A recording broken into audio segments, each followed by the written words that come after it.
నమస్కారం సుబ్రహ్మణ్యం గారు. నమస్కారం అండి. సుబ్రహ్మణ్యం గారు, నీట్ ఎగ్జామ్ లాంగ్ టర్మ్ తీసుకునే వాళ్ళు ఏంటంటే, కొంతమంది పిల్లల్లో మానసిక సమస్యల వల్ల పరీక్షకి సరిగ్గా ప్రిపేర్ అవ్వలేకపోతున్నారు. అదేవిధంగా పరీక్ష కూడా రాయలేకపోతున్నారు కొంతమంది.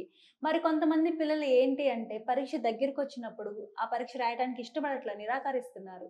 ఇలాంటి సందర్భాల్లో తల్లిదండ్రులు ఎలాంటి జాగ్రత్తలు తీసుకోవాలంటారు? ఇది చాలా ఇంపార్టెంట్ అండి. ఈ నీట్ ఎగ్జామ్ అనేది ఇది నేషనల్ లెవెల్‌లో జరుగుద్దండి. అవును సార్. ఓకే. అంటే చాలా కాంపిటీషన్ చాలా ఎక్కువ ఉంటుందన్నమాట. అందుకని ఇంటర్మీడియేట్ అయిపోయినప్పుడు ఫస్ట్ టైమ్ గనక సీట్ రాకపోతే మళ్ళీ లాంగ్ టర్మ్ కోచింగ్ తీసుకొని ఏదో కాలేజీలో మళ్ళీ ఎగ్జామ్ రాయాలన్నమాట. ఈ లాంగ్ టర్మ్ కోచింగ్ కూడా చాలా కాస్ట్లీగా ఉంటుందండి. ఓకే. సరే ఏమవుతుందంటే కోచింగ్‌లో జాయిన్ అవుతారు. ఫస్ట్ 2, 3 మంత్స్‌కి చదవాలంటే కొద్దిగా బోర్‌గా ఉంటుంది. సేమ్ రిపీట్ చేయాలి కదా! చదువుకోవడం. కొంచెం నెగ్లెక్ట్ చేస్తారు. నెగ్లెక్ట్ చేసిన తర్వాత ఏమవుతుంది, కొంచెం మార్కులు తగ్గడం మొదలవుతాయి. తగ్గడం మొదలవగానే ప్లస్ కార్పొరేట్ కాలేజ్ తెలుసు కదా! మీకు ఇట్లా చదివితే మీకు సీట్ రాదు. మీరు వేస్టు, లాంగ్ టర్మ్ తీసుకున్నవాడు వేస్టు అనంగానే అప్పుడు వాళ్ళలో సైకలాజికల్ థింకింగ్ మొదలవుతుంది. నెగెటివ్ థింకింగ్ మొదలవుతుంది. అట్లయితే మరి మా ఫాదర్ ఏమనుకుంటాడో, మా మదర్ ఏమనుకుంటుందో, ఇంత డబ్బులు పెట్టారు కదా! సీట్ రాకపోతే ఏమవుద్దో అనేటువంటి ఒక రాంగ్ థింకింగ్ అనేది మొదలవుతుంది. మరి మొదలైన తర్వాత ఇప్పుడు మరి క్లాసుల్లో కాన్సంట్రేషన్ పెట్టగలడా? పెట్టలేదు సార్. పెట్టలేడు. ఎప్పుడైతే కాన్సంట్రేషన్ పెట్టలేడో సరిగా అర్థం చేసుకోలేడు. అవును. అర్థం చేసుకోకపోతే మార్కులు సరిగా రావు. మరి సరిగా రానప్పుడు ఏమవుద్ది, ఆటోమేటిక్‌గా వాళ్ళు చెప్పింది రైట్ అన్న సంగతి ఇక్కడ బ్రెయిన్‌లో రికార్డ్ అవుతుంది కదా! అవును. అర్థమైందా? మరి ఇంకా కొంతమంది ఏం చేస్తున్నారంటే, ఇప్పుడు వాళ్ళు లాస్ట్ ఇయర్ చదివారు కదా!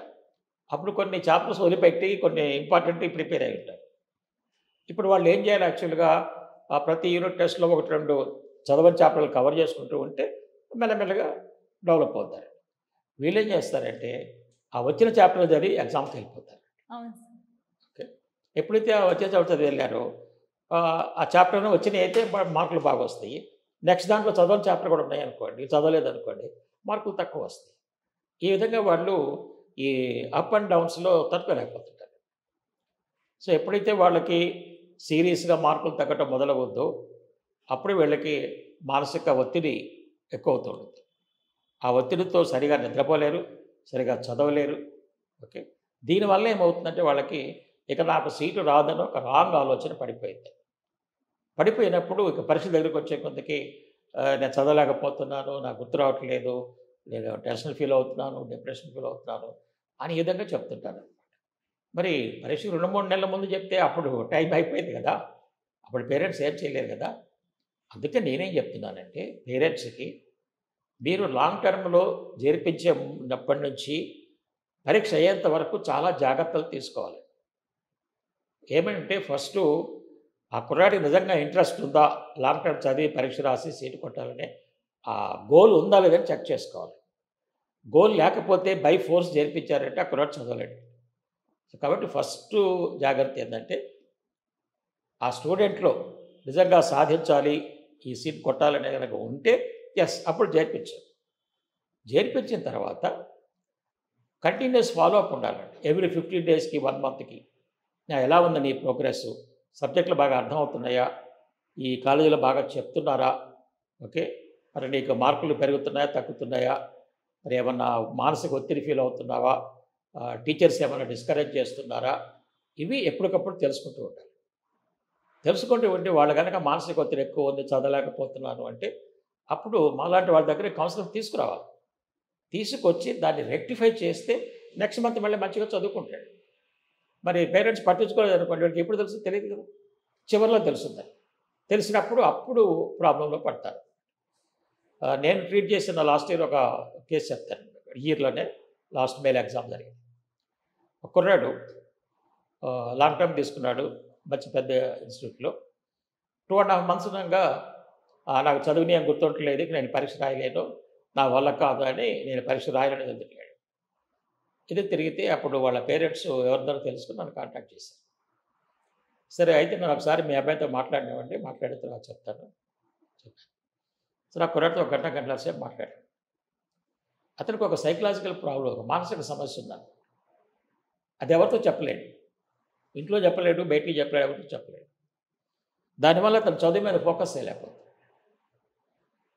సో అప్పుడు నేను చెప్పాను, నేను చాలా కాన్ఫిడెన్షియల్గా ఉంచుతాను, ఏం భయపడాల్సిన పని లేదు.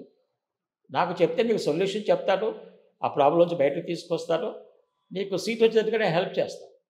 మళ్ళీ నీకు ఎలా పరీక్షలు రాయాలి, సబ్జెక్ట్స్ ఎలా చదవాలి, నేను ఇంజనీరింగ్ చేశానో నాకు అవన్నీ తెలుసు కాబట్టి చక్కగా నేర్పుతానని చెప్పాను. సరే అని ఆ ప్రాబ్లం నాకు చెప్పాను. అది చాలా ఒక పెద్ద సీరియస్ ఇష్యూ అనమాట, బయటికి చెప్పకూడదు అది. సరే నేను వాళ్ళ పేరెంట్స్ తర్వాత చెప్పాను కన్సల్టేషన్ అయిన తర్వాత. ఎందుకంటే మీ అబ్బాయి ఒక సీరియస్ సైకలాజికల్ ప్రాబ్లంలో ఉన్నాడు, అది ఉన్నంతసేపు ఇతను చదవలేడు, పరీక్ష రాయలేడు, ఇతనికి 2 స్టేజెస్లో కౌన్సిలింగ్ ఇవ్వాలి.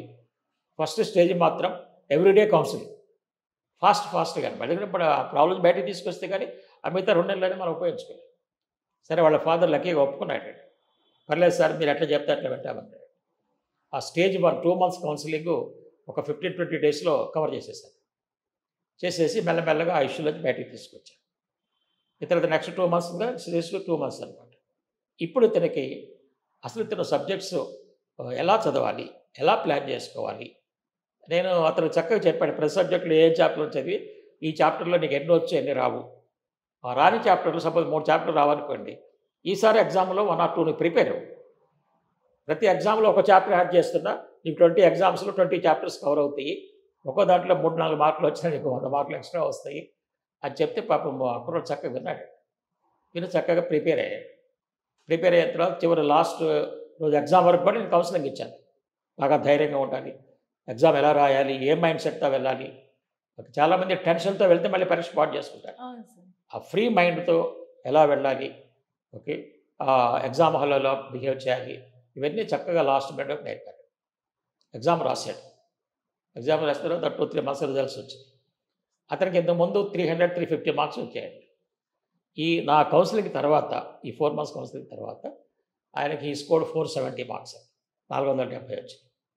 ఇప్పుడు హాయిగా మెడికల్ కాలేజీలో గవర్నమెంట్ సీట్ అంటే ఫ్రీ సీట్ అంటే ఇప్పుడు చూడండి వాళ్ళకి ఎంత డబ్బు సేవ్ అవుతాం. లేకపోతే కనీసం ఒక 50 లక్షలు to 1 కోటి రూపాయలు ఖర్చు పెట్టినా కానీ మెడికల్ సీట్ రాదు. ఓకే, కాబట్టి నేనేం చెప్తున్నానంటే especially NEET exam long term చేసేవాళ్ళు పేరెంట్స్ అలర్ట్గా ఉండాలి, పిల్లల యొక్క మానసిక స్థితిని గమనించాలి. ఈవెన్ నార్మల్ రెగ్యులర్ కాలేజీలో చదివే వాళ్ళకు కూడా వాళ్ళ పేరెంట్స్ అలర్ట్గా ఉండాలండి.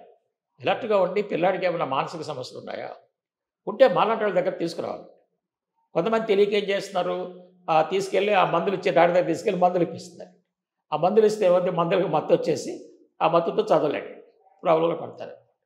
నేను అదే చెప్తున్నా సైకియాట్రిస్ట్లకి, మీరు ఏజ్ ఎక్కువ వాళ్ళకి మందులు ఇవ్వండి, తగ్గించడం పర్వాలేదు. స్టూడెంట్స్ కనుక మందులు ఇచ్చారంటే ఆ మందుల యొక్క నెగిటివ్ ఎఫెక్ట్స్ వల్ల వాళ్ళు చదువు మీద ఫోకస్ చేయలేరు, వాళ్ళ లైఫ్ స్పాయిల్ అవుతుంది. కాబట్టి మందులు వాళ్ళకి స్టూడెంట్స్కి ఇవ్వద్దు.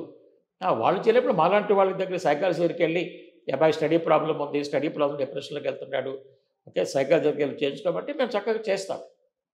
కాబట్టి ఇప్పటికైనా పేరెంట్స్లో అవేర్నెస్ రావాలండి. నీట్ ఎగ్జామ్ రెగ్యులర్గా చదువుతున్నా, లాంగ్ టర్మ్ చదువుతున్నా, పిల్లల మానసిక స్థితి ఎలా ఉంది, ఏమైనా టెన్షన్ పడుతున్నాడా, భయపడుతున్నాడా, ఓకే, పరీక్షల సబ్జెక్టు బాగా అర్థమవుతున్నాయా లేదా, ఓకే, ఇవన్నీ కూడా తెలుసుకుంటూ ఉండాలి. తెలుసుకొని ముందుగా మధ్యలో 3-4 months ముందు వచ్చారనుకోండి, అవన్నీ తీసేస్తే చక్కగా మంచిగా రాస్తాడు. ఇప్పుడు ఈ కుర్రాడికి వచ్చినట్టుగా మంచిగా గవర్నమెంట్ సీట్, ఫ్రీ సీట్ కొట్టవచ్చు. కాబట్టి ఈ తల్లిదండ్రులకు ఈ జాగ్రత్తలు తీసుకుంటే మీ పిల్లలు నీట్ ఎగ్జామ్లో బాగా పెర్ఫార్మెన్స్ చేయొచ్చు. చాలా చక్కగా వివరించారు sir. Thank you. Okay, thank you very much.